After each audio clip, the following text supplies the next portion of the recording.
Hi, everyone. Welcome back to the Doc Talk podcast. I'm Dr. Sheila Wijaya-Singha. And I'm Dr. Shazma Mithani. So welcome. How's your week been, Shaz? You know, the last time we talked, I had a solo parenting week again. And now I have another solo parenting week. So it's been...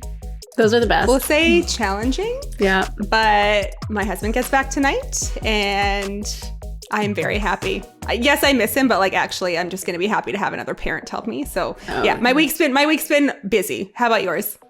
We're just doing this elf on the shelf thing for the first time. And I feel like it's taking up all of my extra time to figure out what to do with the kids, but they love it. So it's really kind of magical. They're 5 and 7, so they're still into it. So that's my week.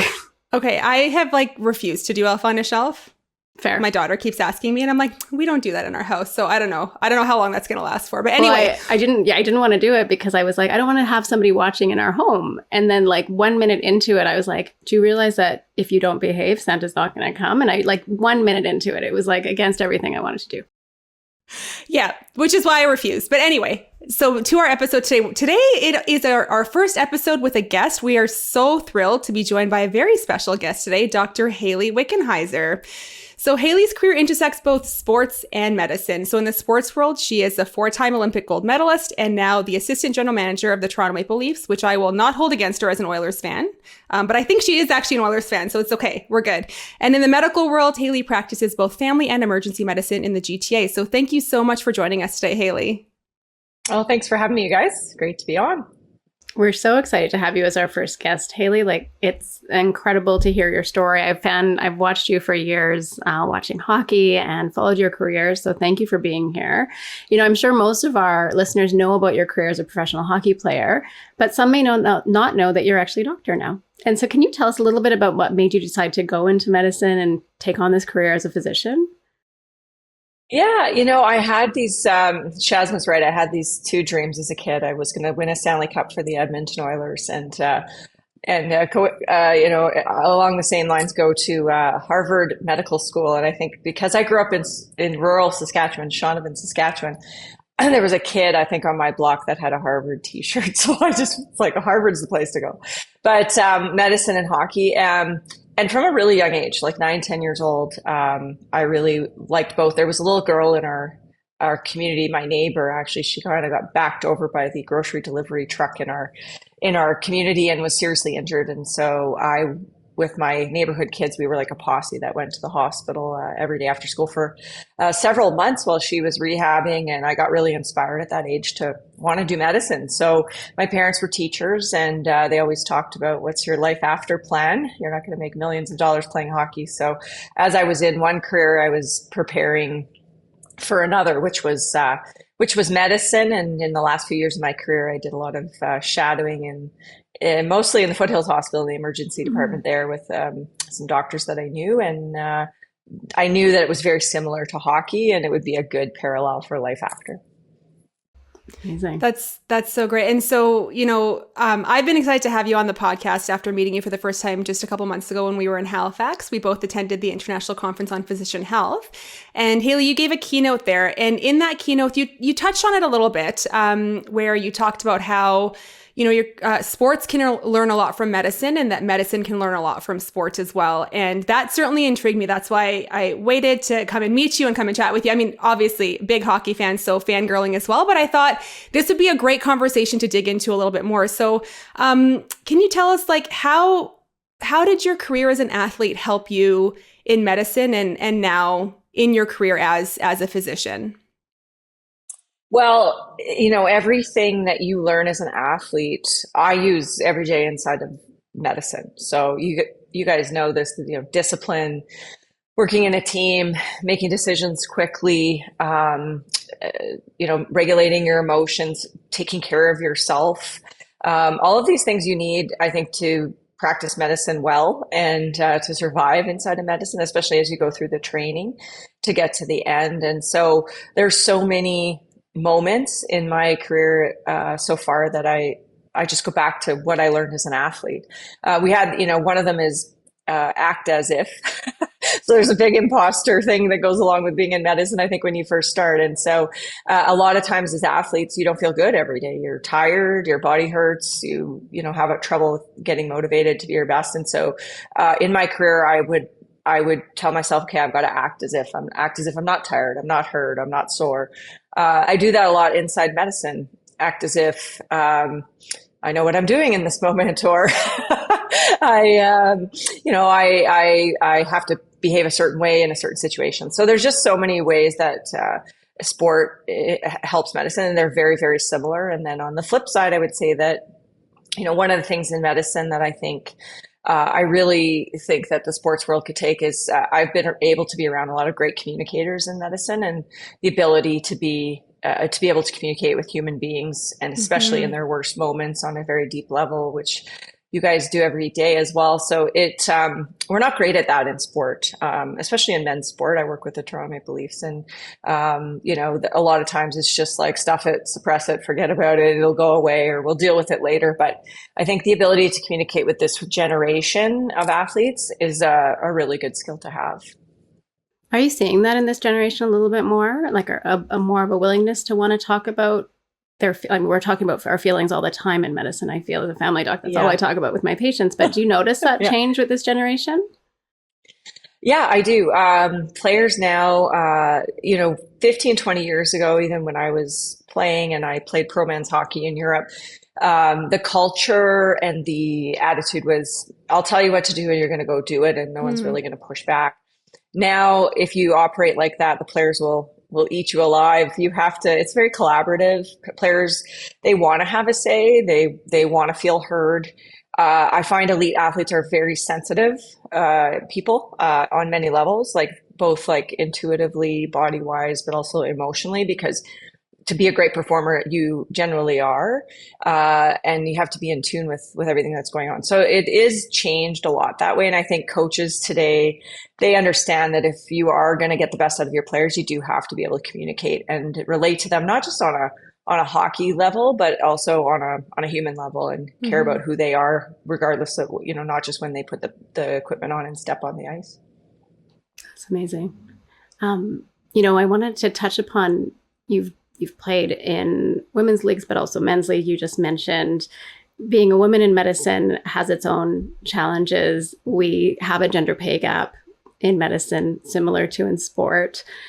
How do you navigate some of the gender differences that you see? And now you're coaching, you're assistant general manager of the Toronto Maple Leafs, like in that space as well, and navigating that as a woman. How do you navigate those differences, the gaps that exist in medicine and in sport?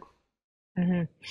Well, I think for me, medicine is, I know there's still a lot of disparity that exists, but it's so refreshing because it's nowhere close to what it's been like in sport for me. When I step inside of the hospital, the emergency department, I don't honestly feel that. I feel like we're all sort of the same in the world that I worked in. It's not the same in other specialties, in different places, and depending on where you are. And it's probably because the world I came from was so drastic in disparity, where, I played essentially my whole career. I never, other than playing pro men's hockey in Europe, I really wasn't paid that much to play hockey. I made my living around the game, but I had to be very creative through other ways.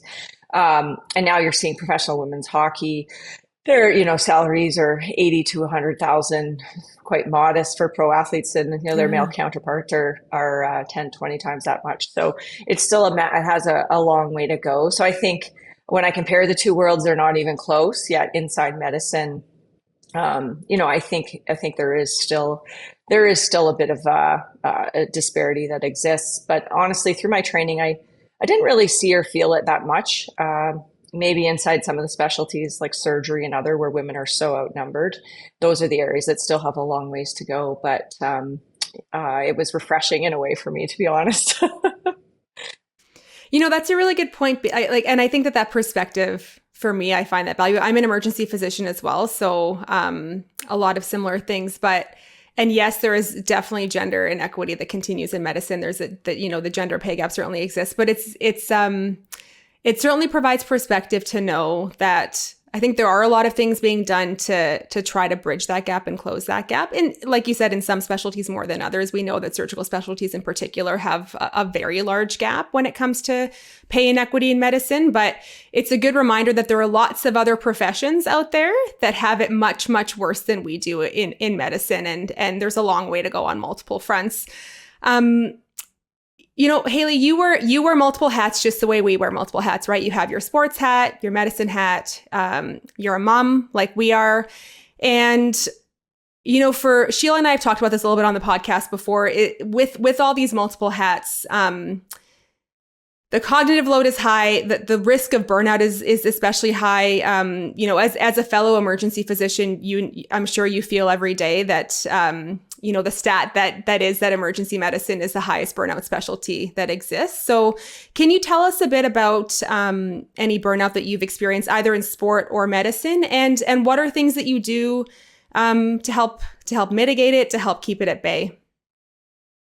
Yeah, well, my elf on the shelf days are long past. My son is 24, but we had elf on the shelf for many, many years. It was a lot of fun. So, the one thing for me is I have a grown adult son. So the parenting side of things, he just calls me when he needs money. He goes to school in Sweden. And so that's become much easier. I wouldn't be able to do what I do with young kids. And so I admire those colleagues of mine inside medicine that manage all of this stuff. But I have experienced burnout many, many times. In sport, we call it, are you overreached or are you overtrained? There's a difference between the two. Overtrained would be blood work is in the tank and you're physically, whereas overreach is you're mentally, and you're just kind of right at that cusp.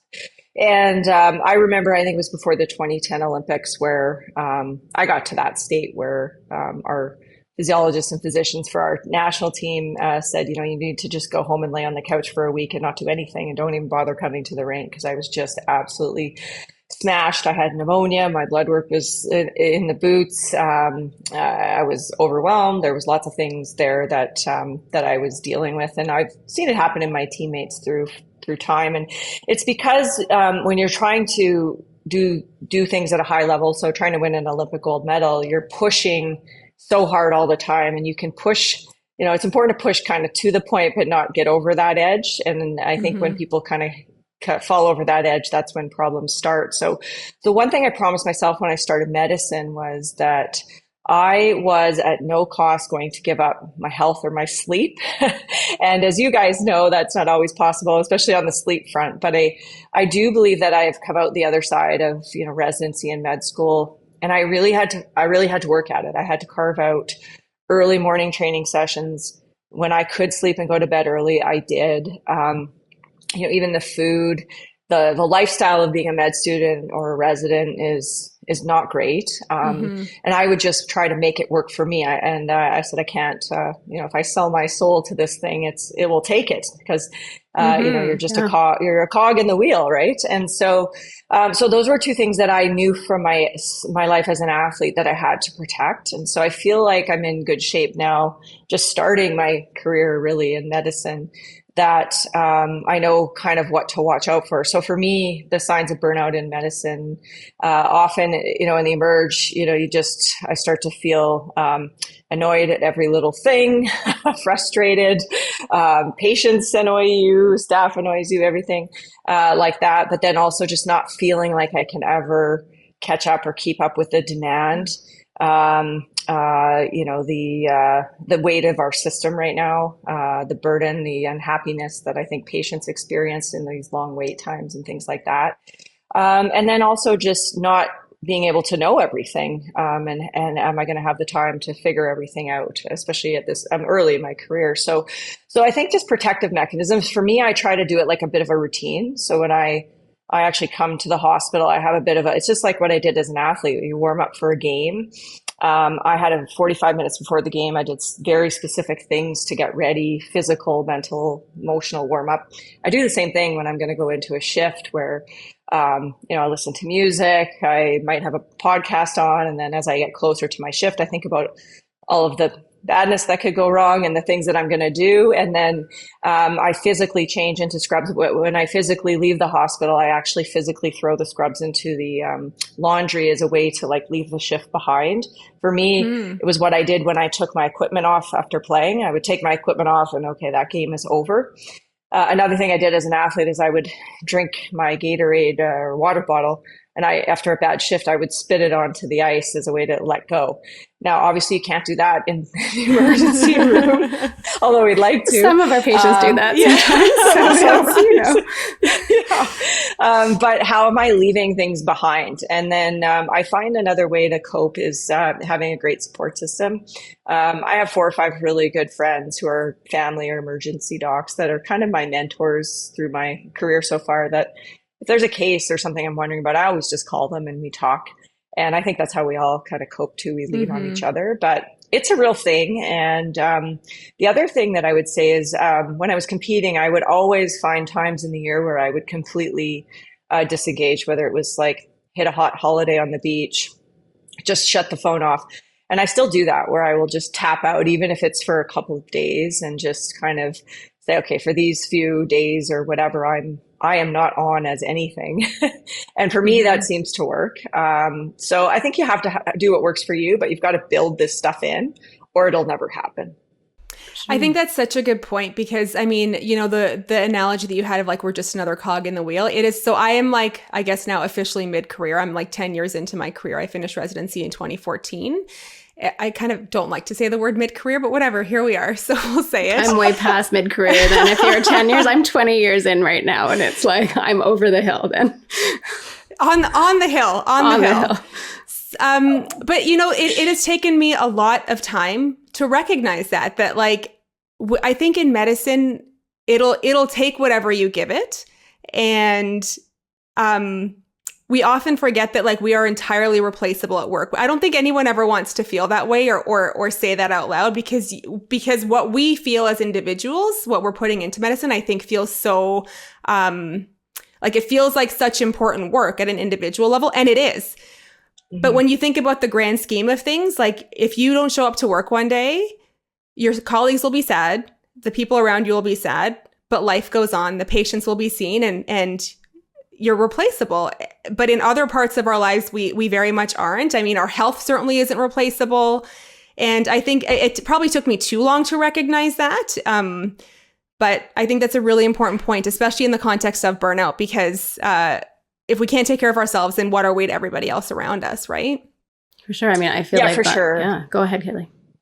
Well, I was just going to say, like, I was fortunate that I started medicine late for this reason, because I had another career, a lifetime of learning this the hard way as an athlete, you know, where I had some losses and early in my career, you know, I was really wrapped up. Who I was as a hockey player was who I was as a person, and I couldn't separate the two. So I took my lumps in another profession before I stepped into medicine. And when I stepped into medicine, I was, you know, 38-year-old first year medical student. I already had this perspective, but I think a lot of, I'll say young kids, when they start medicine, they don't. And I saw that. And I think you get into trouble. You can get into trouble not recognizing that early in your career, because no one's coming. No one's coming to save you. And it is a tough profession, and you do have to be tough to do this profession mentally, physically, a lot of ways. But it often doesn't give you the thanks that you wish it or hope it could. You have to go and just garner that through the work you do every day. I teach residents in our family practice team, and they're young. And so it's always really interesting to have this conversation. I tend to talk about burnout a lot because I went through waves of burnout early in my career, until I came to a place similar to what you're saying, Hayley, where, you know, I come home, I actually drop my clothes in the front hallway. My husband's always like picking up after me. I'm like, I just have to take it off. Like, I have to get the day off me. I go take a shower. It's like part of my ritual. I actually share that with my residents as well. Like, there has to be a separation from your workday, from your home life. Otherwise, it spills into your home life. That's when I really saw the burnout hitting, was when it certainly affected home, like my workspace. I was getting annoyed, like you said, with certain situations at work, but I also started to see that at home as well. And sometimes we ignore that piece of ourselves, which is an important part when we get wrapped up early in our careers, especially as like physician is my identity now, right? Like, I'm helping other people, and we forget about ourselves a bit. through that process. Yeah, for sure. And you do have to. I remember when I was going into medicine, one of my friends said, and you will not study till midnight every night. I know you're a high achiever, but you will go home and go to sleep. And I never did. And I had this sort of theory, philosophy that I will know enough to get through this, and the rest I will figure out and look up as I go, because it's impossible to humanly know everything that medicine has to offer. And so what I see in the younger generation is, that a lot of perfectionist traits in medical students, and wanting to be perfect or good. But I think the ability to know that it's impossible. It's a bit of a freeing feeling, that you're going to do your best, and that has to be enough. But the burnout thing is really real. The other thing is that being a relatively new grad, the way in which our system is set up, I carried Toronto Western. I went to medical school there, and I carried the 200 patient load in family medicine over my 2 years there. And I don't think there was a day that went by unless I handed my inbox over to someone, which I never did, that I didn't come home and have emails to return. So I was pulling 8 to 10 to 12 whatever hour days, and I was coming home and I had all this overhead and emails and paperwork to figure out. And I knew for myself, this is not a sustainable thing that I want to continue on. And so we need to leverage technology, whatever it is in our system, to offload this stuff for people so that they actually can spend time with the human beings they're supposed to be working with. I think it's a big problem, and it leads to burnout as well. Totally. Are you using any technology right now? And you're with there's a lot of different scribes and ways of saving time. Yeah. So I've used, a variety, whether it's from the EMRs, like working in different Toronto hospitals, to Epic, to all the other ones, Epic. To I have a few colleagues now who are using, scribing with AI when they see a patient. Maybe you guys are as well. Yeah. It goes right to a chart. In one of the emergency rooms I work in, mostly, we still write on paper charts, which is mind-blowing. And I figure that I could probably see 5 to 10 more patients a night if I didn't have to write on a paper chart.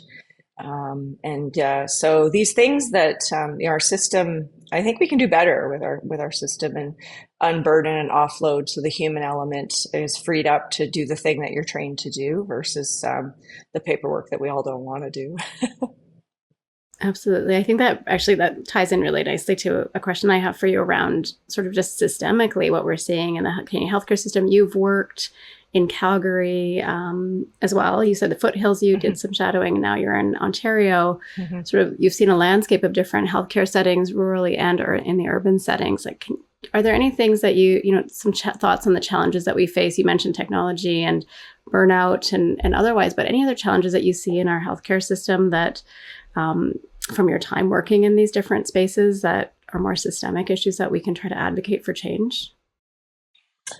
Probably. I mean, I think the thing that I always ask myself is, why do we not have a national EMR record system? Why can't I look up a patient in Alberta from Ontario? Why in maybe Calgary we have Connect Care, I believe, in Alberta, right? So I could look someone up. Yeah, now all of Alberta does. Yeah. Yeah, so that's great. I mean, these things, we have Connecting Ontario in Ontario. And I think I really am a big believer in leveraging technology and getting Canadian. We have a lot of great Canadian healthcare companies, like letting our business and our tech sector help solve our healthcare our problems. Like, one of the biggest problems, and you guys know this, is bed blocking in the hospitals, and it starts in the emergency department. How can we maybe predict discharge times for patients so we can keep flow going in the hospitals? How can we have people get care at home, and maybe have more people be able to even die with dignity at home versus in the hospital? These are big areas where I think we could unburden our system. Just the way that we even see our healthcare system. In 1960, we started with universal healthcare, but maybe we have to think differently about leveraging public, private, and all the other government funding to make things more accessible for Canadians. I think Australia has quite a good model for healthcare right now in the way that they're doing things. I'm not an expert on it, but they seem to be quite effective. So I don't have all the answers, but I know that probably the people that are going to solve our healthcare problems are the people outside of the healthcare system that we need to bring in and continue to talk to those that are on the ground working every day. But yeah, it is frustrating. We all have family members that have trouble accessing wait times. And the other thing I'm a big believer in is we have to solve primary care. We have to, have more family physicians available both for people. There was a study out today, 15% of Emerge visits don't need to go to the Emerge. And I would even say where I work, I would probably say about 70% of the folks that come in probably don't need to be there. They could see a family physician. I don't know what you guys see, but so these are all things that I think we can fix. We just have to work together. Okay, the three of us will get together and do it. Yeah, let's do. We'll solve all the problems. Yeah, it's interesting that you mentioned that article, like that recent High data that just came out on that. So 1 in 7 Emerge visits are not emergencies. There are days where it feels like it should be like that. It's actually more than 1 in 7. That seems low. It does seem low to me. It does seem low, and it'd be interesting to dig into that a bit more to see kind of what the threshold is in terms of what's an emergency and what isn't. Because for me, Hayley, you mentioned like primary care. That's one of the hills that I will die on from a healthcare system standpoint. If every single Canadian had a family doctor or access to a family health team, man, would the healthcare system be more sustainable and more efficient and would not cost as much, and we would be able to continue to provide like accessible public healthcare if it was just structured in a way that was more efficient and everyone had access to primary care and preventative care. Because I mean, the three of us see every day the impacts of not having that and what it does to people's health and what it does to how people access the healthcare system too. I agree. I'm with you on that 1,000%. It's so important. And I think coming out of the pandemic, I don't know if you guys have seen, but just people are sicker, have waited longer now when they come in. The chronic illness that that diabetes we could have got 2-3 years ago, and now you're not dealing with all the downstream effects. So that really breaks my heart, especially when I see. And the other thing that really bugs me is our geriatric population should not be receiving treatment in hallways of emergency rooms. These people that built our country deserve so much better, and it breaks my heart to see that. So we all have our pain points, but it's one for me. Yeah, well, I appreciate that. Hayley, you talked about how a really good example of how sport prepared you for medicine from a burnout standpoint, right? Like, and even just a routine. And can you tell us a bit more about what you think medicine could learn from sport more systemically? So you talked about how sport had prepared you at an individual level for medicine. Talking about the kind of systemic issues that we've identified just in kind of the last little bit that we were talking about, is there anything that you think that medicine as a whole could learn from sport?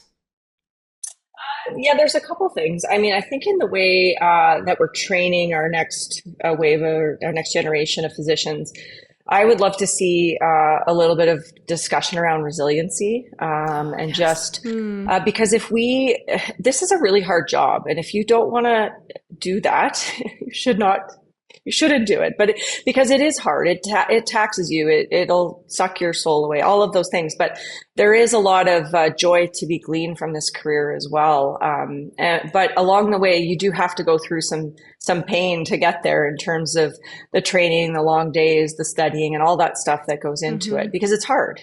And I think that there really is something to be said about doing hard things that prepares people for the future to have confidence and know that when hard times hit, I can get through it. And so we shouldn't shy away from, acknowledging that, hey, this is hard and it's still going to be hard, but how do we help equip people with how to deal with that? So, is it self-care? Is it, just being able to offload and talk to other people? Is it just even discussing like what this means, getting enough downtime, all that kind of stuff. So just the resiliency and knowing that this isn't for everyone, and that's the way it should be, I think. And then the second thing I think is we have this slogan in our 2014 Olympic team, "Safe as death." It's used a lot in the sports world. Of course, safety is important in healthcare, but in our whole system, in the greater scheme of things, if we don't change the way we do business every day and the way we think about delivering healthcare in Canada, and we just carry on with what we've been doing, like the system is not sustainable. And so I would like to see medicine leadership, people inside medicine, just think outside the box. I think we have to think outside the box and challenge the norms and the status quo of how we're delivering care and how we're doing things. Because if we stay safe, we are going to die, and bankrupt our system, right? So, which we already are seeing. So I think those two sort of themes pop out. And the last thing I would say is medicine to me is like the ultimate team sport. So like a hockey team is a team sport. You cannot win without everyone there, but it's the same in medicine, whether it's a family health team or it's, in the emergency department. Like I see a lot of like lone wolf medicine at times, people trying to go it alone, but you're not going to have success. And the best patient outcomes and care is when it's done well. So just a lot more, I think discussion training around teamwork, being a good team player, because that's when patients get the best care. I love that. I feel so fortunate. I work in a family health team. And so you both get to see patients who don't have family medicine care. And I get to see people who thrive because they actually do have that kind of care. And that's my wish for everybody in Canada, to have that kind of access to support.